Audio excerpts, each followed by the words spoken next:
Veamos ahora un tema importantísimo, la infección urinaria en adultos. Mencionaremos algunas otras poblaciones, pero la infección urinaria más centrada en el adulto.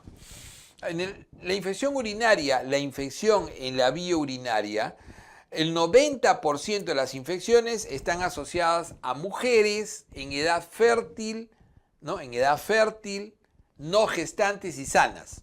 Eso significa la cistitis aguda simple, también llamado, muy bien llamado, ITU no complicado. Claro, la cistitis no complicada es lo más frecuente. También hay una pielonefritis de esta misma mujer que puede hacer pielonefritis, que también se denomina a veces no complicado, y lo vamos a denominar así. Pero cuando te dicen qué cosa es la ITU no complicada, es la cistitis aguda simple, que es la que mejor manejo, es generalmente un solo episodio, no debe ser recurrente, obviamente. La cistitis aguda simple o cistitis no complicada no tiene signos sistémicos. Usualmente si hace fiebre es muy raro, la fiebre es muy baja o rara, el malestar y el dolor en flanco son cosas que no suelen presentarse, o sea, sin signos sistémicos. ¿Qué suele tener entonces? Suele tener su disuria, poliacuria y urgencia.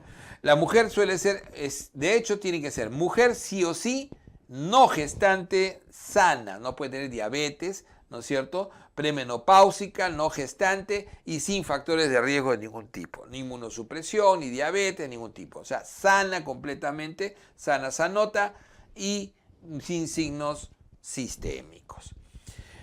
La clínica, la disuria, la poliacuria, el tenesmo vesical, la urgencia. Acá la triada clásica, disuria, poliacuria y urgencia. Dolor suprapúbico también es muy característico y hay algo importantísimo, la ausencia de flujo vaginal que tiene un valor predictivo negativo alto. Entonces, importante que tenga ausencia de flujo vaginal la mujer que tiene cistitis porque comparte ese paquete nervioso que va a producir también sensación de disuria y tenesmo.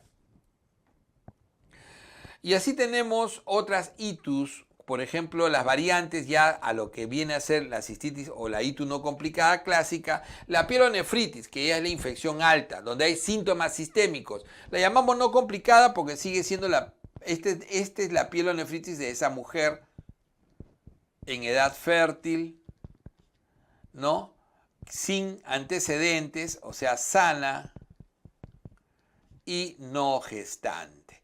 Esta misma mujer que hace su cistitis no complicada o ITU no complicada clásica puede evolucionar un 5% menos incluso a pielonefritis aguda no complicada. Aunque suele ser más frecuentemente por siempre hematógena, también puede ser ascendente. Entonces podría tener síntomas de cistitis previas estos pacientes. Entonces, síntomas bajos, pueden haber síntomas bajos porque muchos de estos pacientes tuvieron primero cistitis. La mayoría van a tener una triada clásica de la pielonefritis. ¿Cuál es la triada clásica de la pielonefritis? Fiebre, escalofrío, dolor en flanco, náusea y vómitos. Esa es la triada clásica. Entonces, fiebre, escalofríos, o sea, vamos a ponerlo acá así, ¿no?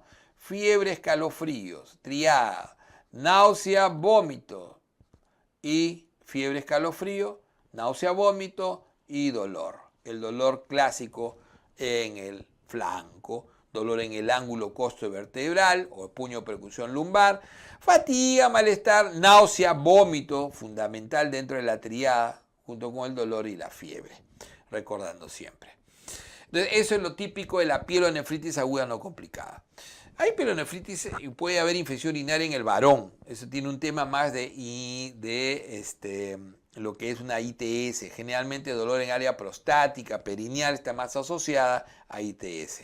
El pediátrico, el que tiene mayor factor de riesgo, ya lo van a ver también en pediatría, pero hay que mencionarlo, es la mujer. En el pediátrico, la niña pequeña, generalmente lactante, tiene a veces que ver con anormalidades congénitas, especialmente cuando recrudece y cuando se hace crónica.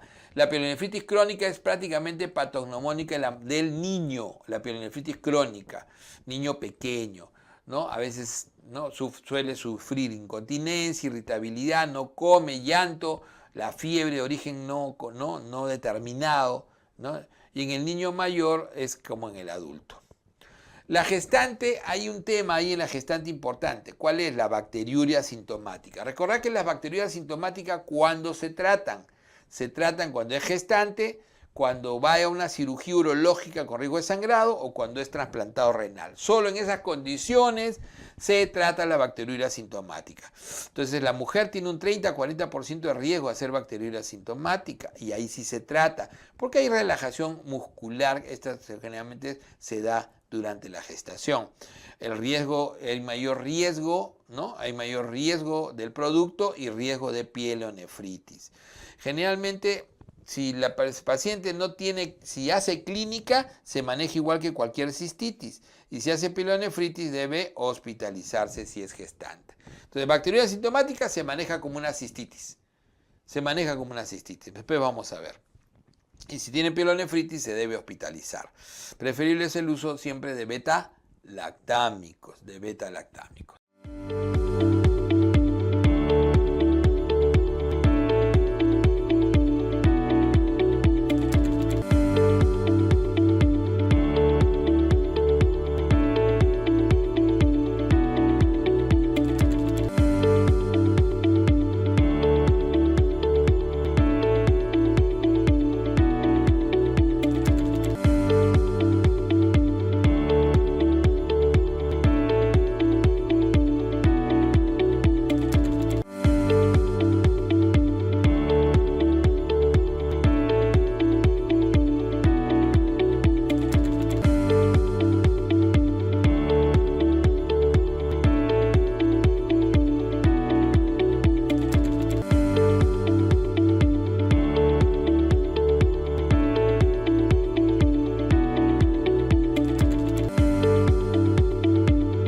Factores de riesgo de infección urinaria en general. Factores, la relación sexual, sobre todo en la mujer, en ese grupo específico de pielonefritis y sobre todo en el grupo de cistitis no complicada.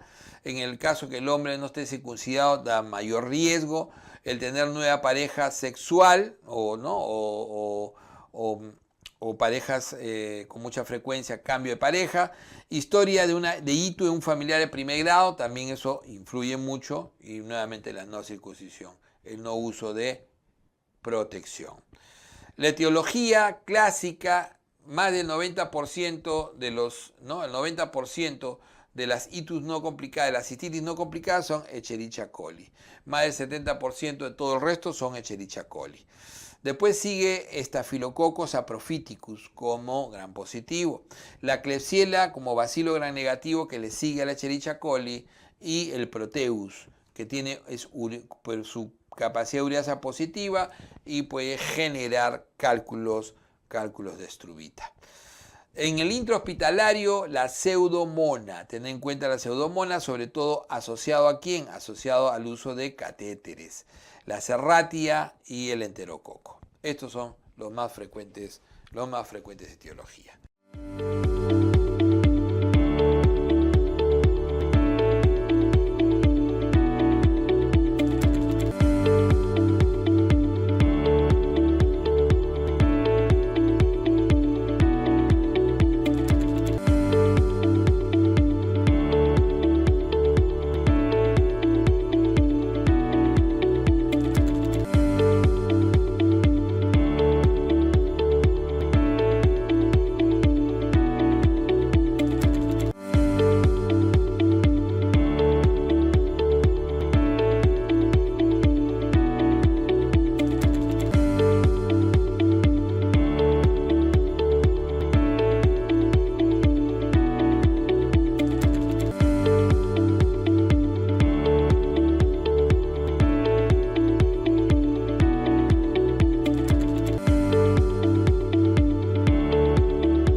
En el diagnóstico, recordar, la clínica, que es típica en la cistitis, no requiere exámenes. La cistitis no requiere exámenes.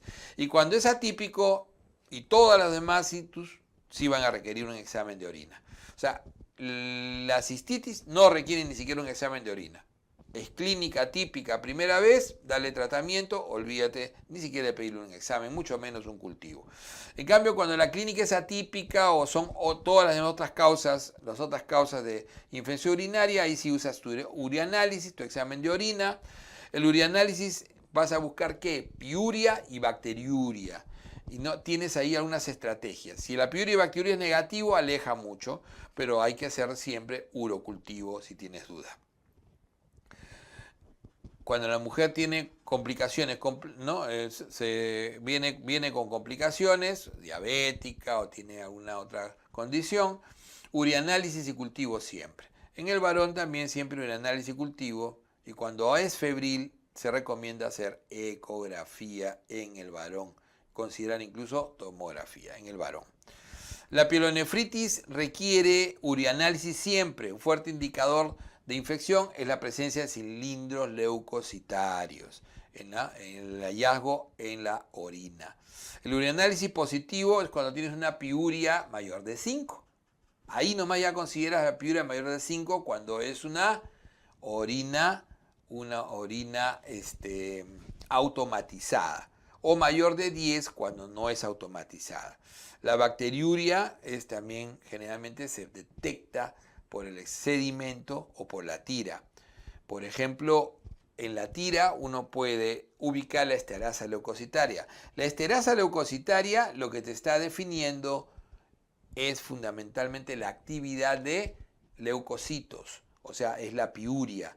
Entonces, cuando es positivo, indica infección, actividad del macrófago. Y los nitritos positivos te indican la replicación de bacilos gram negativos. Bacilos negativos en replicación. La combinación de esterasa leucocitaria y nitritos en la tira positivos tiene valor predictivo positivo muy alto para el diagnóstico. La bacteriuria asintomática, habíamos dicho, es el hecho de tener un cultivo positivo sin clínica. Con 10 a la 5 unidades de formol colonia. No hay clínica.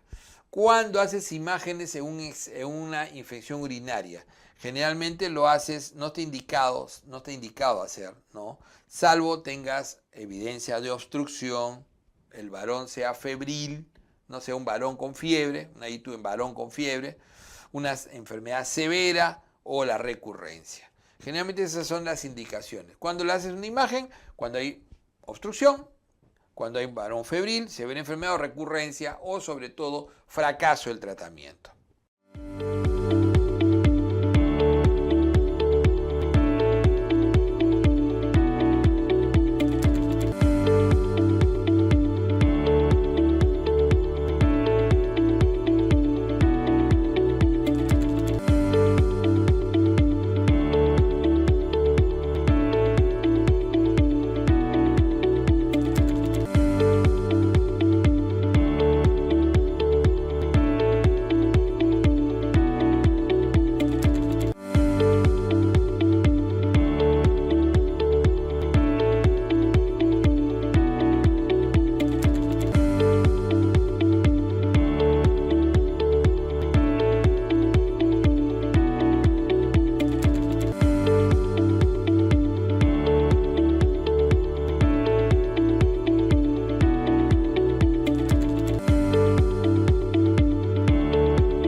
El tratamiento, la cistitis aguda no complicada, que es el 90% de todas las infecciones urinarias, nitrofurantoína de elección, 100 2 veces al día por 5 días.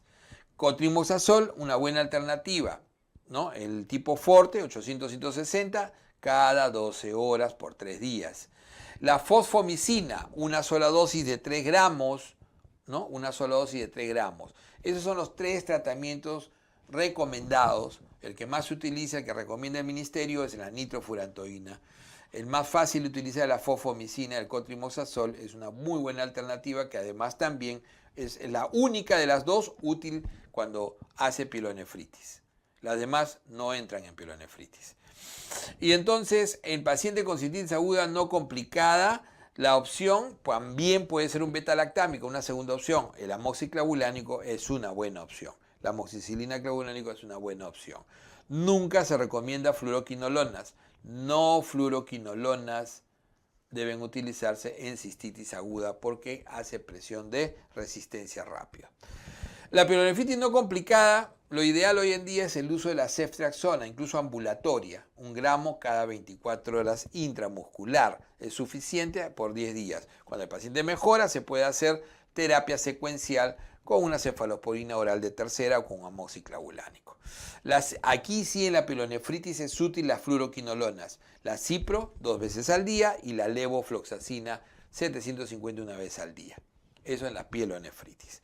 En el caso de la gestante, la bacteriuria asintomática de la cistitis, la nitrofurantoína sigue siendo lo que recomienda generalmente el Sanfor. El Sanfor 2023 te recomienda 100 miligramos 2 veces al día por 5 a 7 días, no utilizarse en el tercer trimestre. ¿Qué es para nuestro examen lo que vamos a tener en cuenta? Lo que dice el ministerio y lo que dice específicamente la Maternidad de Lima. La elección será el beta-lactámico primero, amoxicilina o cefalexina, sobre todo cefalosporina de primera, en el manejo tanto de cistitis como de la bacteriuria asintomática de la gestante. ¿Ok?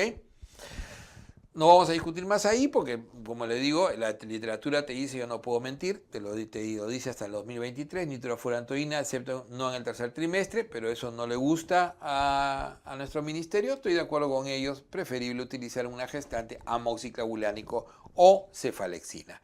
Pielonefritis en la gestante, si es moderado, hay que hospitalizar siempre ceftriaxona o cefepime incluso, y cuando es severo, piptaz o meropenem. ¿Por qué hay que ser tan fuertes en una gestante?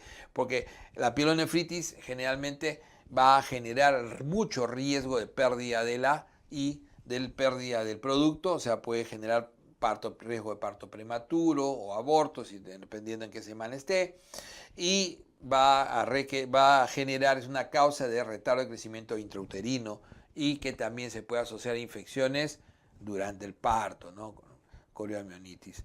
Entonces, ¿cuándo se habla de recurrencia en una ITU? Se habla de recurrencia cuando tienes 2 o más en 6 meses o 3 o más en un año.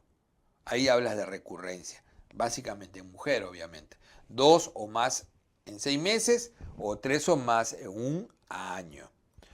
Y entonces, lo que se hace, se le da nitrofurantoína como supresor, una sola dosis al día, o cefalexina postcoital, y se hace el estudio de causa, ¿no? Que generalmente se hará una ecografía, el cultivo y la exploración. En el varón con cistitis, lo ideal es darle cipro o levo, ¿sí, no? Y si es recurrente, manejo de prostatitis. En el varón con pielonefritis, cipro o levo intravenoso, en el varón con pielonefritis. En el pediátrico, la elección en menores de 2 meses no es por vía oral, es parenteral. Se le considera lo séptico, se hospitaliza, se le da generalmente ceftriaxona. En cambio, en el que se le puede dar oral, mayor de 2 meses, cefixima, que es cefalosporina tercera, es la elección, 8 miligramos, ¿no?, por kilo día. Y en el intravenoso, ideal ceftriaxona. Recordar que indicación de hospitalización si no tiene vía oral, si tiene menos de 2 meses o si está tóxico. En el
siempre recordar que cuando hablamos de una infección urinaria aguda, podemos estar hablando desde lo más frecuente, que es el 90%, es la ITU no complicada. Hablamos también de la pielonefritis no complicada, que hemos definido que es esta misma mujer que hace pielonefritis. La pielonefritis complicada, pacientes diabéticos, pacientes con otras enfermedades concomitantes, y la pielonefritis enfisematosa, ese también es aguda, y esto típicamente es diabético. Y acá puede ser complicado con absceso, típicamente diabético. En cambio, ¿qué es una ITU crónica? La infección puede ser una cistitis recurrente, que ya hemos definido, 2 o más en 6 meses o 3 o más en un año. Una pielonefritis crónica, que es típico de los niños, no de los adultos. Y la xantogranulomatosa, que también se ven diabéticos, sobre todo, ¿no?, que se relacionan con proteus y con la presencia de cálculos. Tenemos algunos cuadros ahí característicos. Por ejemplo, hablemos de la crónica. Una pielonefritis crónica es una infección persistente generalmente en quienes tienen anomalías anatómicas y reflujo, típico de niños. Crónica, niños. ¿Qué vamos a hallar? Los hallazgos son campos inflamatorios crónicos, huella de cicatrización rugosa, simétrica, fibrosis córtico-medular en las imágenes del riñón. Generalmente habrá cilindros eosinofílicos en los túbulos. Eso es la crónica.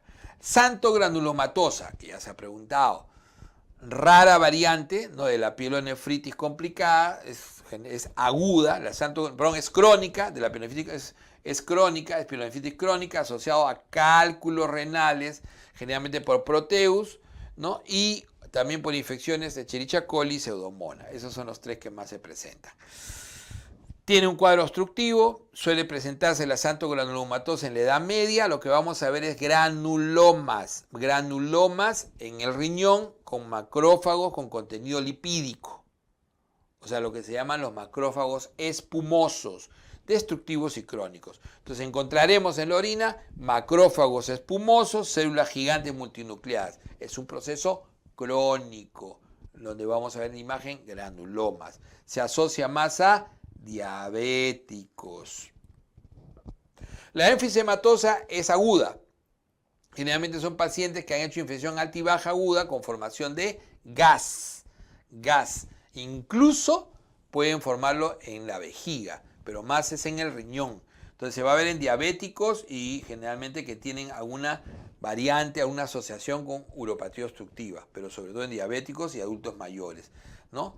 Y más en adultos mayores diabéticos, obviamente. Entonces la formación de gas, gran dolor, fiebre, es agudo. La mayoría son por Escherichia coli y Klebsiella es una segunda posibilidad. Se sospecha por la no resolución, básicamente. Un paciente diabético que no resuelve su cuadro con antibiótico, generalmente sospechar pielonefritis enfisematosa. Y el diagnóstico se hace por la imagen donde se va a ver la presencia de gas. El tratamiento, obviamente, acá tiene que ser parenteral, usualmente, ¿no?, dirigido a Escherichia coli y Klebsiella, que puede ser resistente a ceftriaxona. Se usa cefepime, se usa carbapenem, por ejemplo, ¿no?, el imipenem como tratamiento de elección en enfisematosa. Ok, esto es lo más importante de infección urinaria.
tema fundamental en la nefrología y en la medicina interna en general, cuidados intensivos y el manejo de emergencias son los trastornos ácido-base. En realidad nos tenemos que situar en cuáles son los procesos y los diagnósticos, porque el manejo fundamentalmente es de la causa de fondo, según vamos a comentar, ¿no? Hay manejo que vamos a hablar a mínimo y lo que hay que hacer es fundamentalmente calcular, o sea, primero el diagnóstico, descubrir la causa y calcular si ha habido una correcta compensación o no. Veamos entonces, en el trastorno ácido-base el examen por excelencia es el análisis de gases arteriales, donde uno puede evaluar, no los gases, obviamente ¿no? Esos no sirven de necesidad respiratoria, sino el bicarbonato y el pH, que lo medimos a través del análisis de gases arteriales. Entonces, lo primero que vamos a ver fundamentalmente es el pH. Recordad que el pH puede variar 7.33, 7.43 en varones, 7.34 mujeres, pero usamos el valor coquito. Yo siempre digo el valor coquito, el valor que siempre nos han enseñado como estándar. Y el valor coquito para el examen es 7.35 a 7.45, ¿no? Es como cuando uno evalúa hematología. El valor coquito es 5.000 a 10.000 y el valor Wintron es 4.400 a 10.600 en el caso de los leucocitos. Entonces, no te van a preguntar ese valor Wintron, sino el valor coquito. ¿Ok? Ese valor coquito, como le digo, pH 7.35 a 7.45 es el rango del CO2, que es importante por su relación con el bicarbonato. Va a ser 35 a 45. Recuerden que es un ácido volátil, ¿no es cierto? Y el buffer clásico es el bicarbonato, 22 a 26, promedio 24. Es importante el promedio, ¿ya? 40 y 24. Entonces, lo primero que se hace siempre, lo primero que tienen que hacer siempre al ver un AGA es el pH. ¿Cómo está el pH? ¿Es ácido o es alcalino? Está en rango normal, entonces compensó de alguna manera. Y hay maneras de ver qué fue lo que pasó. Pero generalmente en la pregunta te van a poner un pH que al toque tú vas a decir acidosis o alcalosis. No hay vuelta que dar. En una compensación difícil te vas a ir al otro lado. Entonces, si tu pH es menor de 7.35, estás en una acidemia. Y la acidemia inmediatamente lo que ves después de haber visto el pH y determinar si es academia o acidemia, ahí estamos determinando que es una acidemia en este caso, menos de 7.35, lo siguiente es ver el bicarbonato y el CO2. Entonces, al ver el bicarbonato y el CO2, quiero ver si el bicarbonato bajó o el CO2 se incrementó. ¿Ok? Entonces, ¿qué pasó? ¿Bajó o se incrementó? Y entonces, si bajó el bicarbonato, entonces estoy en una acidosis metabólica. Bicarbonato, metabólico. CO2, respiratorio. Estoy en bicarbonato metabólico. Bajo bicarbonato, entonces inmediatamente yo pienso, nefrología, ¿no? Yo digo, ya, ¿qué yo pienso? O es pérdida o no es pérdida. O sea, ¿por qué puedo tener bajo algo? Porque lo estoy perdiendo a través de algo. Hay una pérdida. Y esa pérdida puede ser renal o extrarrenal, o lo estoy consumiendo o redistribuyendo, que puede ser en el caso de electrolitos. Acá lo estoy consumiendo como buffer. ¿Y por qué? Porque si tengo ácidos no volátiles que no puedo manejar, pues la única manera de tamponar esos ácidos no volátiles y que el riñón después de 48 horas cuando se adapte lo pueda eliminar, acuérdense que los mecanismos de adaptación renal demoran 48 horas. Entonces, lo primero que tengo que hacer es eliminar ácidos volátiles. Voy a hiperventilar, voy a botar el CO2 para compensar. Y definitivamente tengo estos ácidos no volátiles, se han estado tamponando con el bicarbonato, que no va a ser suficiente, pero me va a permitir vivir hasta que el riñón compense. Y entonces el bicarbonato, ¿no es cierto?, que usualmente va a ser menor de 22, porque acuérdense que 22 a 26 es el rango. Entonces voy a tener una acidosis metabólica y ahí voy a ver si en esa acidosis metabólica con bicarbonato bajo, La compensación obviamente va a ser un CO2 bajo, o sea, bajar el ácido, pero en este caso el ácido volátil, el CO2 es un ácido volátil, y voy a ver cómo puedo descubrir si esto es por consumo o por pérdida. Pues lo veo el anion gap. ¿Qué cosa es el anion gap? El anion gap es la medida de esos ácidos no volátiles. Entonces yo podría decir, oye, fosfórico, sulfúrico, tengo tanto en sangre, eso no lo mides. Y entonces todos ellos se suman de un diferencial. ¿Qué diferencial? ¿Cómo hallo el anion gap? Para saber si son ácidos no volátiles el problema o es pérdida de bicarbonato. Si es ácido no volátiles elevados, pues el anion gap va a estar elevado. Esos ácidos no volátiles son el anion gap. Entonces, estos anion gap son los ácidos no volátiles que estoy acumulando por algún motivo. Cetoacidosis, acidosis láctica, etc. Y viene del diferencial del gran catión extracelular, que es el sodio, se enfrenta solito el sodio, y le restas el cloro y bicarbonato, que son los aniones, ¿no?, más fuertes. Y sin embargo, esos dos sumados nunca equiparan al sodio. Nunca. Entonces, ese diferencial que falta para que este nomograma esté normal, porque tiene que estar siempre equilibrado, ese es el anion gap, que normalmente va entre 8 y 12. Entre 8 y 12 es lo normal. Entonces, cuando yo le resto al sodio la suma de cloro y bicarbonato, me da normalmente de 8 a 12. Y si me da de 8 a 12, eso se llama anion gap normal. Entonces, hallar el anion gap sodio menos la suma de cloro y bicarbonato, ¿no? Puede ser acá 90, puede sacar 20, 110 y le resto y así me va a salir un valor. Si ese valor está entre 8 y 10, entre 8 y 12, eso es normal. Otra manera de decirlo es 10 más menos 2, es lo mismo. Para eso hiciste matemática 1, es lo mismo, ¿no? 10 más menos 2 es lo mismo que el rango 8 a 12. ¿Qué está midiendo el anion gap? También por eso se le llama la brecha aniónica. Está midiendo los aniones no medidos, la brecha aniónica. Entonces, eso es lo que te está midiendo. Y, obviamente, esta brecha, estos ácidos son ácidos no volátiles. Ácido sulfúrico, fosfórico, láctico, ¿no es cierto?, hidroxibutirato, etcétera, son los que pueden, los anormales, o aquel tóxico como puede ser, ¿no?, un etilenglicol, un metanol, etcétera. Entonces, esos ácidos orgánicos, fosfatos, sulfatos, proteínas, es lo que vas a medir. Entonces, como decíamos, el valor del anion gap normal es 8 a 12, 10 más menos 2. Si el anion gap está en 10 más menos 2, es normal. Entonces, y si está alto, por encima de 12, entonces ahí definitivamente el problema es que estoy, ¿no?, en el anion gap alto, estoy, en este caso, en el que es normal, estoy perdiendo bicarbonato. Porque no tengo exceso. O sea, el anion gap me demuestra el exceso. Si es normal, no hay exceso. Y si no hay exceso, entonces el bicarbonato se está perdiendo. El bicarbonato en el normal se está perdiendo. Y se pierde por vía renal o extrarrenal. ¿No es cierto?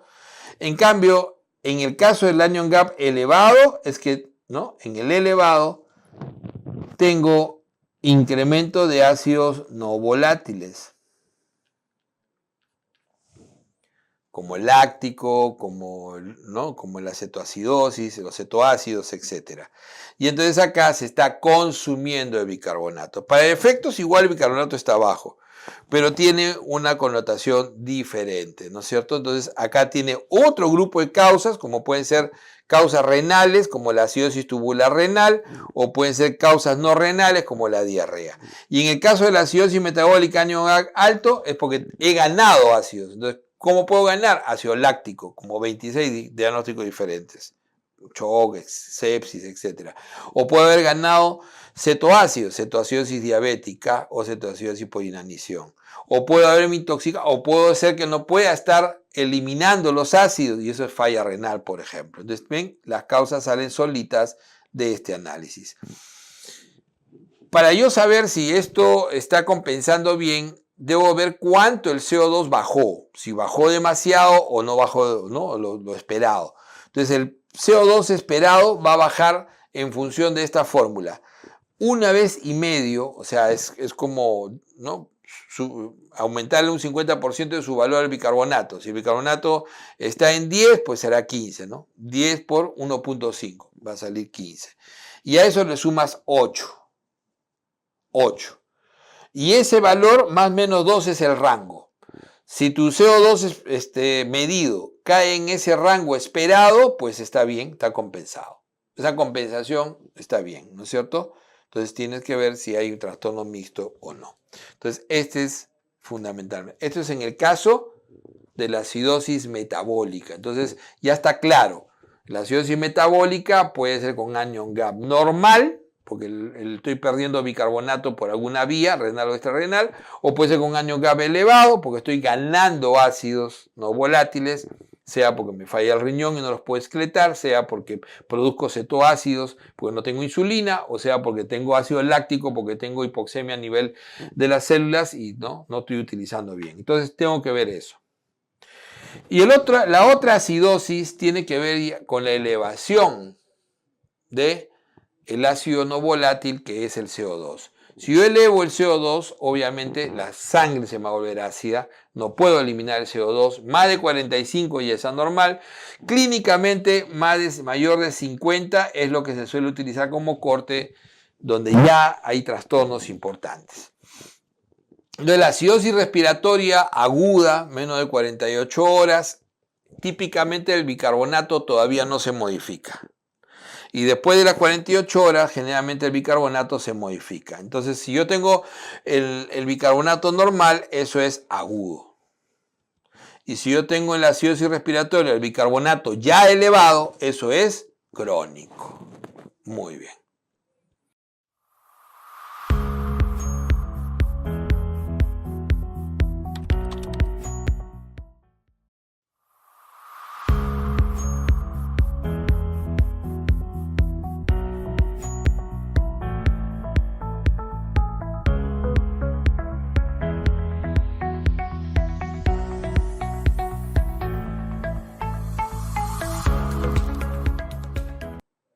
Veamos las causas de acidosis metabólica. Entonces, lo primero que ven ahí ustedes no es un pelo ensortijado, ¿no es cierto? No es el retén de nada. Eso es la respiración en punta, taquipneica, típica de lo que se llama el Kussmaul, ¿no es cierto? El Kussmaul. El patrón de Kussmaul, de una acidosis metabólica donde tu pH es bajo, obviamente, tu bicarbonato es muy bajo y tu CO2 también es bajo compensatoriamente. Entonces esto es el patrón de Kussmaul. Ojo que recuerden que clínicamente siempre va a haber algo que lo identifique. En este caso, a la acidosis metabólica es el patrón de Kussmaul. Entonces la gran mayoría de acidosis metabólicas y el grupo más grande de lejos es con anion gap elevado. Y con anion gap elevado es que he ganado ácidos no volátiles. Entonces, la acumulación de ácidos orgánicos endógenos producidos por el cuerpo, como puede ser, por ejemplo, la cetoacidosis diabética, los cetoácidos. ¿Por qué? Porque mi insulina ya no puede generar el procesamiento de la glucosa y mi energía la voy a obtener de la lipólisis y la proteinólisis. O sea, voy a utilizar lípidos y proteínas para generar acetilcoenzima A. Y en ese proceso genero cetoácidos. Eso puede suceder sobre todo en el diabético, cetoacidosis diabética y también en la inanición, ¿no es cierto? Y en el alcohólico. La acidosis láctica, que tiene una lista larga, ¿no? Puede producirse incluso en el diabético en forma espontánea sin tener cetoacidosis, puede generarse, por ejemplo, en el paciente con cáncer, el efecto Warburg, que es el efecto de las células cancerosas que comienzan a producir cantidad de acidosis láctica. La acidosis láctica en los shocks, los pacientes sépticos, en realidad el lactato por encima de 2 ya es elevado, y tiene que ver fundamentalmente o por su asociación con hipoxia, hipoxemia, shock séptico, shock hipovolémico, o también puede ser no relacionado a hipoxia, como es en la falla hepática, por ejemplo, pero la falla hepática severa, medicamentos como metformina, ¿no? El efecto Wahlberg en el cáncer, por ejemplo. Entonces la acidosis láctica tiene como 26 diagnósticos diferentes, excepto de ácido láctico, por un proceso de glicólisis, por un proceso de mala utilización de las glucosas por no haber oxígeno. Recuerden que necesitas oxígeno en ese proceso. La insuficiencia renal es el otro proceso que te acumula ácidos no volátiles. Y es porque no los puedes excretar. El riñón tiene que excretar esos ácidos no volátiles. Entonces la uremia va a generar eso. El efecto de la rhabdomiolisis, cuando rompes músculo porque exageras en el ejercicio o porque tienes un síndrome de aplastamiento o un medicamento, te genera rhabdomiolisis masiva. Lo otro no es por acumulación, sino de ácidos orgánicos endógenos, sino ahora la acumulación de ácidos orgánicos, pero exógenos. Ese ya es toxicidad, ¿no es cierto? Vienen de afuera. Y entonces tuviste una ingestión accidental, por ejemplo, de metanol o etilenglicol. Lo de metanol no es tan accidental, ¿no? Pero lo de etilenglicol sí. Por eso es que el etilenglicol, que tiene un sabor dulce y incoloro, se le pone un color incluso fosforescente, ¿no? Han visto ustedes que el anticongelante, para que no te lo tomes, ¿no? Como loco. Entonces, etilenglicol, el metanol, ¿no? Y también la toxicidad por algunos medicamentos. Los salicilatos, el acetaminofén, por ejemplo, pueden producir. La sobredosis de hierro y la de isoniazida también puede producir acumulación de ácidos orgánicos exógenos. Estas son las causas más importantes de acidosis metabólica anion gap elevado. Y con anion gap normal, eso quiere decir pérdida de bicarbonato. ¿Cómo puedo perder el bicarbonato? Pues la pérdida de bicarbonato puede ser a nivel urinario o a nivel, ¿no?, digestivo, ¿no? Entonces podemos tener pérdida por diarrea, por fístulas, ¿no?, gastrointestinales, medicamentos que te producen pérdida de bicarbonato, la acetazolamida, inhibidor de la anhidrasa carbónica, la espironolactona, y en el riñón, la acidosis tubular renal, sobre todo la tipo 2, o por disminución de la excreción de ácidos renales, ¿no? Hipercloremia, Addison, también son fases que pueden producir pérdida, el anion gap normal. Recordar que acá el manejo es reponer básicamente el bicarbonato. Además de ver la causa de fondo, es reponer, aquí sí se repone el bicarbonato. En estos casos de acá no necesariamente, salvo en las de intoxicación, generalmente acá hay que corregir la causa de fondo. En el caso de la insuficiencia renal sí se da bicarbonato, incluso en tabletas, hasta llegar a diálisis. En el caso de la acumulación de los órganos también, aunque muchas veces la remoción de esto va a ser por hemodiálisis, ¿no? Acá puedes llegar al final de hemodiálisis, pero primero das bicarbonato. En estos casos, láctica o en el caso de la cetoacidosis, generalmente el bicarbonato va a ser contraproducente y tienes que solucionar el problema de fondo hipoxémico o en el otro caso la insulina es fundamental.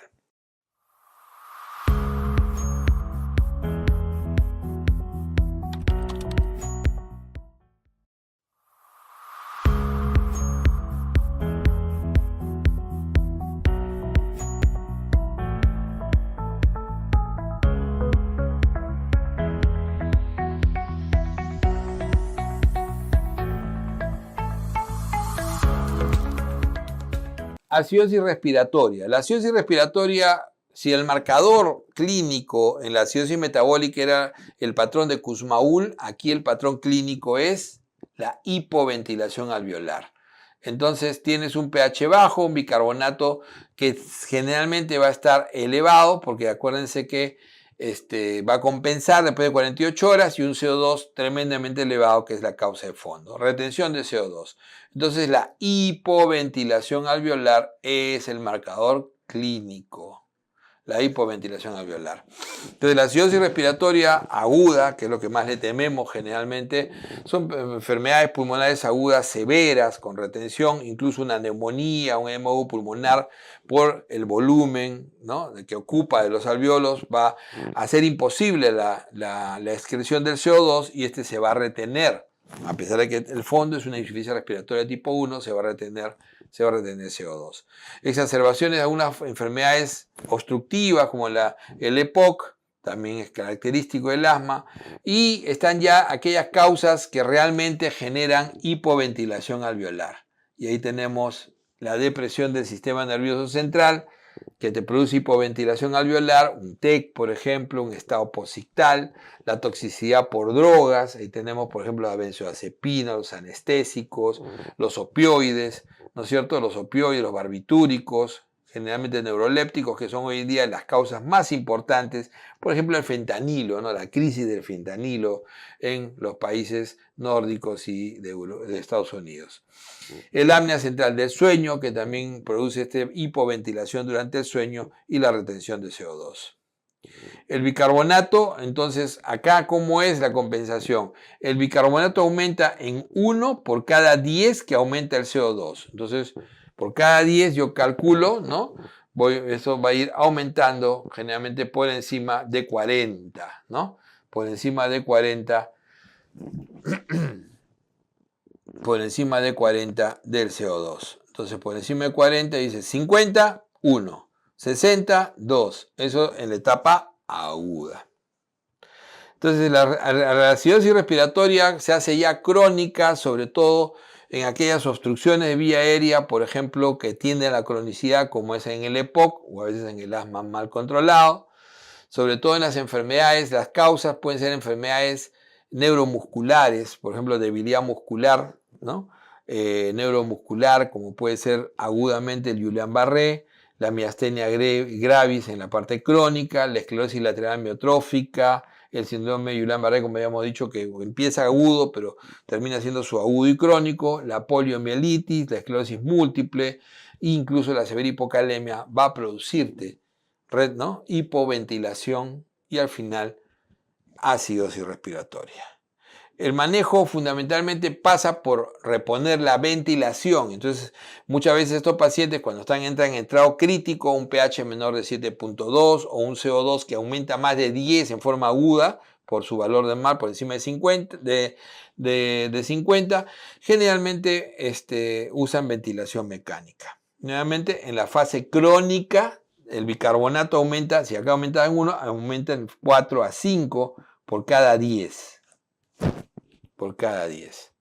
Ok. Y la ventilación mecánica, como les decía, es la solución final de estos pacientes cuando no logras revertir el cuadro.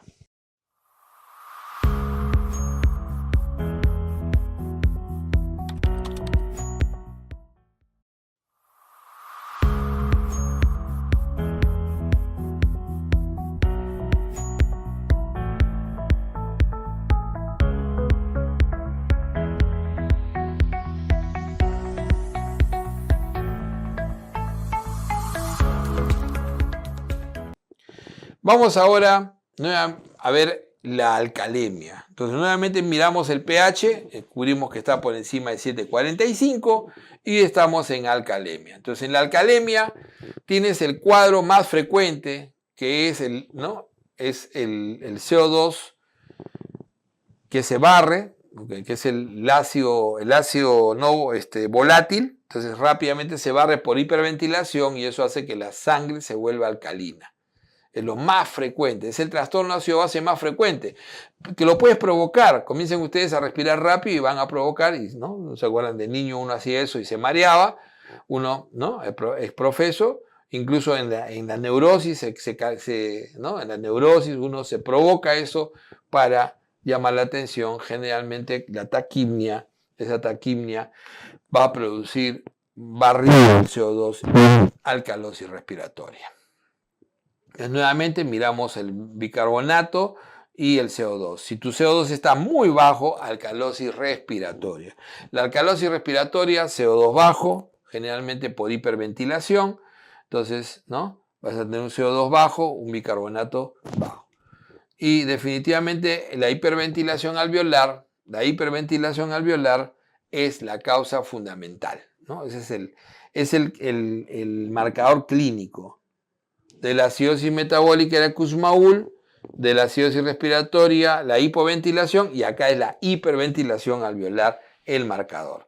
Entonces puede ser voluntaria en los casos de ansiedad histérica, ¿no? Hiperventilación. Generalmente acá lo que se hace es, y es pregunta y es respuesta, respirar en la bolsa de papel, ¿ok? Eso es lo clásico, en la bolsa de papel.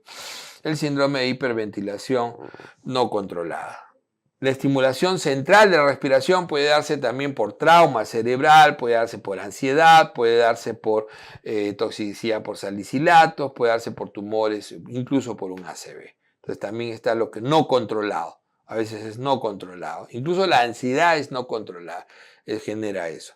La estimulación periférica, toda hipoxemia, habíamos dicho, efectivamente te produce alcalosis respiratoria. Toda hipoxemia te produce taquimia y alcalosis respiratoria siempre.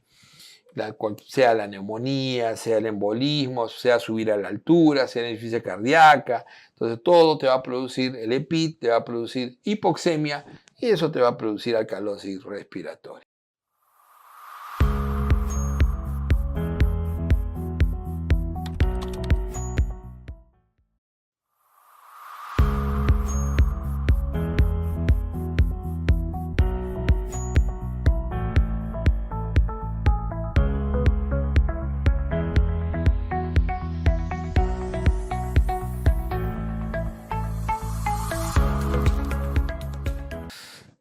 Y en cambio, cuando lo que se eleva es el bicarbonato, acuérdense que el bicarbonato acá baja, ¿por qué? Porque está tratando de bajar el pH. Entonces el pH está elevado. Como tienes poco, y ahí. En cambio acá, cuando se eleva el CO2, cuando se eleva el bicarbonato, ¿no es cierto? Tiendes a retener más bien CO2. Y entonces ahí vas a tener la alcalosis metabólica. El único trastorno que no tiene una repercusión clínica evidente. O sea, no tiene un marcador clínico. La alcalosis metabólica, y dicho ese paso, es lo más preguntado de estos 4 trastornos. La alcalosis metabólica tiene que ver fundamentalmente con la pérdida de hidrogeniones. Entonces ese bicarbonato elevado es consecuencia de la pérdida de ¿qué? Pérdida de hidrogeniones. Esto es lo que se pierde. ¿Y cómo pierdo hidrogeniones? A través de la orina, ya saben, todo lo renal se pierde a través del riñón o extrarrenal. Extrarrenal, usualmente gastrointestinal. Y entonces tienes una pérdida gastrointestinal, por ejemplo, de hidrogeniones. Esa pérdida gastrointestinal de hidrogeniones es sinónimo de vómito, sinónimo de obstrucción intestinal. Entonces, y obviamente va a haber una respuesta al cloro. Esto responde rápidamente al cloro. Entonces, vómitos, obstrucción alta, típicamente, ¿no? Un síndrome pilórico, un niño que nace con un páncreas anular, con una estrechez, entonces va a producir cualquiera de estos cuadros, ¿no es cierto? Entonces ahí vamos a tener el cuadro obstructivo. Y lo otro es la pérdida renal de hidrogeniones, ¿no? Entonces también responde bien al cloro. Esa pérdida renal de hidrogeniones puede ser debido a medicamentos, como puede ser el diurético, los diuréticos, sobre todo el hidroclorotiazida, el hiperaldosteronismo. Recuerden que el hiperaldosteronismo primario te produce hipertensión, te produce hipocalemia y alcalosis metabólica. Y es que hay que tener en cuenta que la alcalosis metabólica es, recuérdenlo eso, la alcalosis metabólica es de alta alcurnia, tiene mucho nombre, ¿no? No solamente es alcalosis metabólica, tiene 2 nombres más, tiene mucha alcurnia, es además hipoclorémica,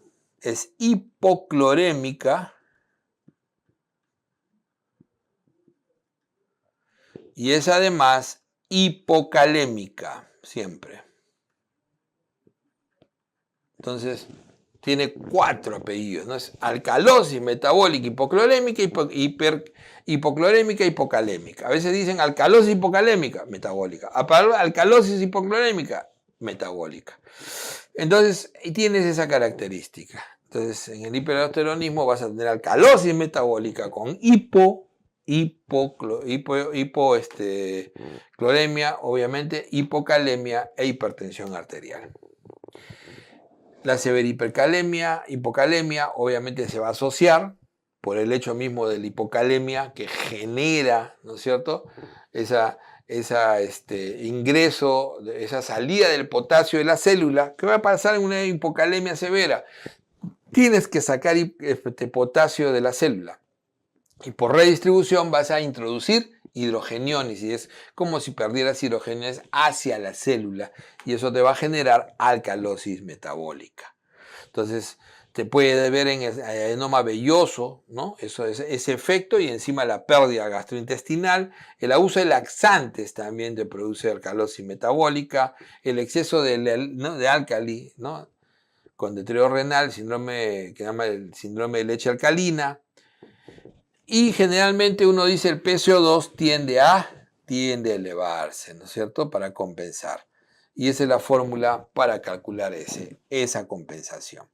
Definitivamente la alcalosis metabólica, ¿por qué se te pone que respuesta al cloro? ¿Por qué responde al cloro? Porque usualmente las causas más frecuentes, que son gastrointestinales o la renal, va cuando tú le das 2 litros diarios de cloro de sodio al 0.9%, o sea, la solución fisiológica clara, ¿no?, clásica, le das 2 litros, y eso generalmente en 48 horas corrige la alcalosis metabólica.